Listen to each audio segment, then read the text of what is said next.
entre ceux qui font le job, c'est-à-dire ceux qui travaillent, ceux qui sont à la guerre, les FARDC, et ceux qui observent ou qui n'en font pas du tout la guerre, c'est-à-dire les ONG, entre autres femmes d'ailleurs, auxquelles Lambert Mende a répondu hier, mais aussi la MONUSCO, qui est toujours dans l'observation. Oui, mais que Kobler a dit, j'aimerais bien prendre le train en marche et participer à ces tracts de FDLR, parce qu'effectivement, ça conduit vers la réussite, comme ça a été le cas avec les M23 et les autres. Donc, comment voulez-vous comptabiliser les bilans d'une opération à laquelle vous ne participez pas? Parce que le bilan, en général, c'est plus les acteurs qui les connaissent. C'est eux qui tuent, c'est eux qui font, qui attrapent les fugitifs ou peut-être qui conquièrent les territoires. Les observateurs ne viennent qu'en deuxième plan. Donc, vous ne pouvez que vous contenter de bilans, on va dire, relatifs. C'est la même petite guerre qu'il y a souvent en Occident lorsqu'il s'agit des manifestations.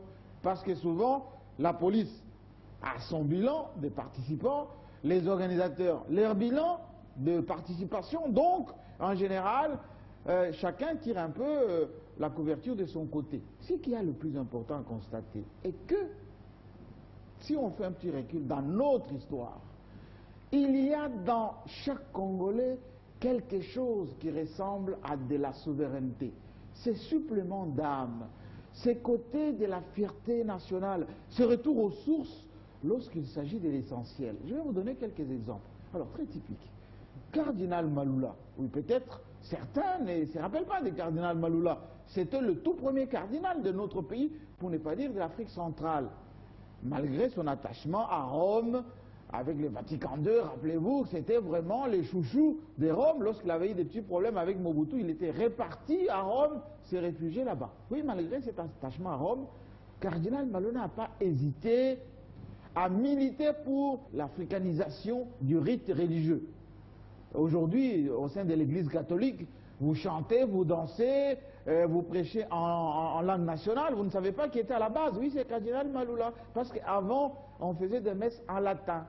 Le prêtre tournant le dos aux participants, oui, Maloula fait partie des précurseurs de cette guerre pour l'africanisation du rite religieux. Un autre Congolais, Joseph Kasavubu. Tout le monde se rappelle peut-être que c'était un monsieur plutôt calme, doux, missionnaire un peu. Il était parmi les Congolais qui ne pouvaient pas tuer une mouche. Oui, non. Kasavubu faisait partie des instigateurs des manifestations de la Bako qui ont conduit à cette révolution du 4 janvier 59. Oui, rappelez-vous les martyrs, l'indépendance. Oui, c'était à la suite des manifestations de la Bako. Premier bourgmestre au niveau de la ville de Kinshasa, il était un peu le faucon qui se cachait derrière un peu sa douceur légendaire. Le maréchal Mobutu. Oui, beaucoup savent que le maréchal Mobutu était un agent de la CIA. Ça, c'est pas un secret. Et qu'il a été utilisé pour éliminer Lumumba et qu'il pouvait être un peu, je dirais, l'élément de l'Occident pour brimer les Congolais. Enfin, en partie, c'était un peu ça. Mais il s'est quand même rébellé, le maréchal Mobutu.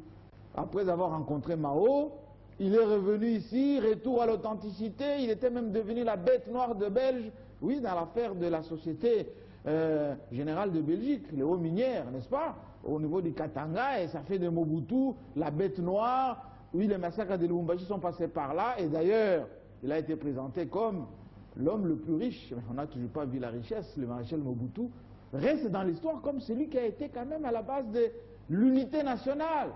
Oui, il y a quelque chose de souveraineté dans chaque Congolais. Laurent Désiré Kabila, oui. Rappelez-vous que beaucoup de gens ont dit, oui, il a travaillé avec les Rwandais, les Ougandais, etc. Et bon, à un moment donné, oui, c'était le pouvoir qui venait de l'Est. Mais il n'a pas hésité, Laurent Désiré Kabila, à dire aux Rwandais, oui, mes amis, vous nous avez aidés à chasser la dictature, mais rentrez chez vous, laissez notre pays un peu pour qu'on les développe. Eux et les miniers qui étaient avec Laurent Désiré Kabila, un peu qui étaient dans la suite, qui avaient signé quelques contrats. Alors, ils n'ont pas hésité à lui faire la guerre jusqu'à les tuer en 2001. Les tout derniers, Joseph Kabila. Oui, il faut qu'on parle de lui quand même, Joseph Kabila, parce que c'est lui, le président qui est là, qui malgré la docilité imaginaire de certains Européens, enfin je vais en citer un, Louis Michel, qui pensait que, oui, voici un jeune président qu'on pouvait comme ça, à souhait, installer à Kinshasa et pouvoir fonctionner avec lui d'une manière enfin, je voulais dire d'une manière docile. Non, erreur.